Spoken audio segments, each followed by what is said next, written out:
ঠান্ডার কারণে। Hello guys, আসসালামু আলাইকুম। My self Mostafa Kamal. আজকে আমরা যাচ্ছি সাজেক। আমরা আমাদের সাতদা স্টেশন থেকে পদ্মা এক্সপ্রেসে যাব ঢাকা। ঢাকা থেকে তারপর আমরা বাসে করে খাগড়াছড়ির উদ্দেশ্যে রওনা দিব এবং তারপরে আমরা চাঁদের গাড়ি অথবা মোটর সাইকেলে আমরা সাজেকে যাব।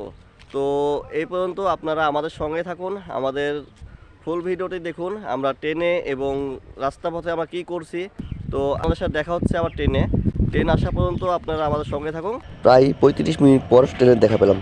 অবশেষে আমাদের ট্রেনের যাত্রা শুরু হলো। তো আমরা একটি কেবিন নিয়ে নিয়েছি। তো আমার সাথে কে কে যাচ্ছে, আরও বাকি চারজন, তাদের সাথে আপনাদেরকে পরিচয় করে দিচ্ছি। আমরা চারজন যাচ্ছি। তো আমি আর শাওন এখানে আছি।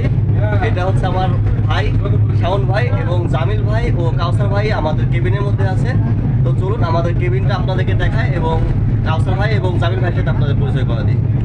গাইজ, এটা হচ্ছে আমাদের কেবিন, এটা হচ্ছে আমাদের কাউসার ভাই, আর এটা হচ্ছে জামিল ভাই।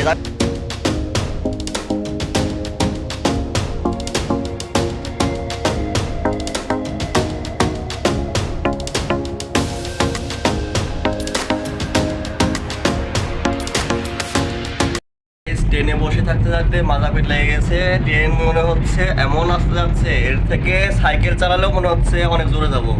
ট্রেন থেকে নেমে আমাদের ভিডিও করার মতো কোনো অবস্থা ছিল না। ট্রেন থেকে নামার সাথে সাথে বাস চলে আসছিল, যার কারণে আমরা ভিডিও ফুটেজে আমরা কন্টিনিউ করতে পারি না। আর আমরা নাস্তাও করতে পারছিলাম না। এখন রাত বাজে 2:30টার মতো। আর এখন আমরা আছি খন্দকার ফুড গ্যালারিতে। তো আপনাদের সামনে আবার আসছে আমরা একবারে খাগড়াছড়িতে গিয়ে। সে পর্যন্ত আপনারা আমাদের সাথে থাকুন। দীঘানের নামে এত পরিমাণে ঠান্ডা যা বলে বোঝাতে পারবো না। সেই পরিমাণে ঠান্ডা পড়ছে, চারি সাইডে শুধু কুয়াশা। একজনের অবস্থা খুব খারাপ হয়ে গেছে ঠান্ডার কারণে, আর আমার কথা বের হচ্ছে না, এত পরিমাণে ঠান্ডা। তো আমরা এখন সকালের নাস্তা করব। সকালের নাস্তা হিসেবে আপনারা খিচুড়ি এবং ডিম সিদ্ধ, আর পাশে আলু ভর্তা, আর এখানে কিসের যেন ঝোল দিয়েছে সেটা বলতে পারবো না। তো আমরা খাওয়া শুরু করি, খাওয়া দাওয়া শেষে আবার আপনাদের সামনে দেখা হচ্ছে। গাইস, অবশেষে আমরা গাড়িতে উঠে গেলাম। তো গাড়িতে যেতে যেতে আপনারা রাস্তার কিছু সিনেমাটিক ভিউ এনজয় করুন।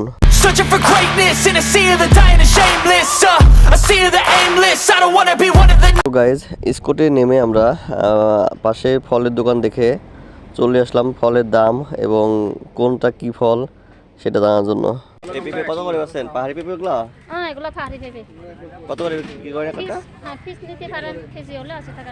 পিস কত করে? পিস যেখানে বেশি তা দর। এগুলো গাছ পাকা? হ্যাঁ, গাছ পাকা। কত করে বিক্রি করেন? এগুলো তো 50 টাকা আছে। 50 টাকা? আর এই কলার ক্যান একটা?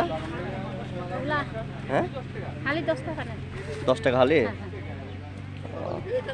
পেঁপে এখানে এগুলো মিষ্টি বেশি। এগুলো মিষ্টি সব পাহাড়ি তো না? হ্যাঁ, সব পাহাড়ি। আচ্ছা। কি পেঁপে বলে পাহাড়ি? এগুলো আলাদা থাই পেঁপে আর কি। থাই? হ্যাঁ, এগুলো থাই পেঁপে বলে? লাল। আচ্ছা, এগুলো কি বড়ই? এগুলো বড় সুন্দরী মিষ্টি। বল সুন্দর এগুলো? হ্যাঁ, বড় সুন্দর। এই বড় কত করে বিক্রি করে? এগুলো 150 টাকা কেজি। 150 টাকা কেজি? কত করে? 60 টাকা, 70 টাকা, 80 টাকা, 70, 100 কোনটা খাবেন? 60, 70, 80, 100। কোনটা 80 কোনটা 100? লালটা কত আর এগুলো কত করে? এই লালগুলো 60 টাকা। লালগুলো 60 টাকা? 60 টাকা। আর এগুলো? এগুলো 80 টাকা। এগুলো 80 টাকা। এই বড়গুলো 100 টাকা। আচ্ছা। আর এগুলো তেঁতুল কি? লাল তেঁতুল না মিষ্টি তেঁতুল না টক টক এগুলো? এটা হালকা টক মিষ্টি। হালকা টক মনে করেন মিষ্টি। তেমন মিষ্টিও না আর তেমন বেশি টকও না। আচ্ছা। আর পেঁপে এগুলো কি হলো পাহাড়ি পেঁপে? পাহাড়ি। এর জাত কি? খাই। থাই জাত এগুলা? মিষ্টি হবে এগুলা? কত করে এগুলো? 80 টাকা। এটা 80 টাকা কেজি? কেজি হিসেবে? ও আচ্ছা।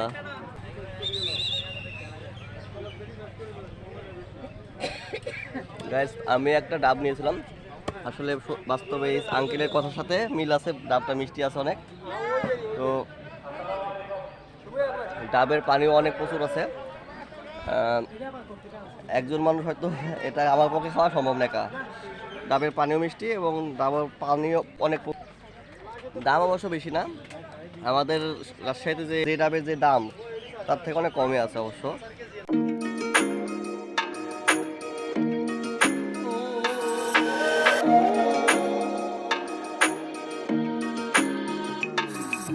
গাইজ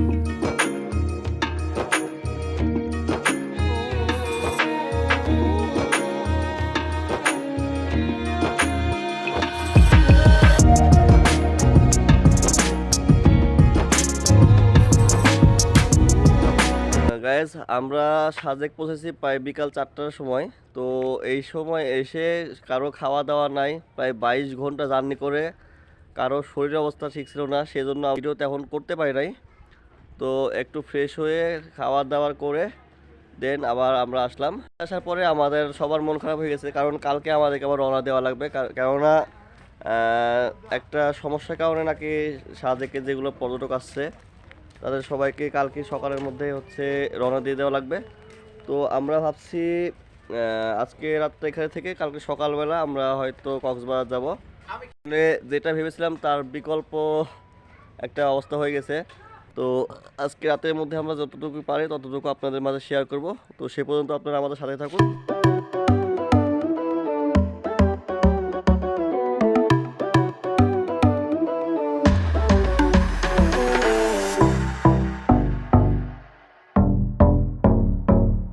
মর্নিং সাজেক, এখন বাজে সকাল 8টা। তো আমরা এখন চলে যাব, কারণ 10টার মধ্যে আমাদেরকে সাজেক পার করে দেওয়া লাগবে। আসলে ওয়েদারের কারণে সাজেক এসে যে ভিউটা পাওয়ার কথা ছিল তা কিছুই আমরা পাইনি। আর এই মসজিদটা নাকি নতুন হয়েছে এলাকাবাসীর মুখে শুনলাম, কিন্তু মসজিদটা দেখে আসলেই মনটা ভরে গেছে। কেননা এই জায়গায় এত সুন্দর একটা মসজিদ, তাও এখানে মুসলিম আছে, সেটা ভেবে ভালো লাগছে। অবশেষে চলে এলাম আমরা কংলাং পাহাড়ে। তো দেখতে পাচ্ছেন আমার পাশে চারি সাইডে কিন্তু ওগুলা কুয়াশা।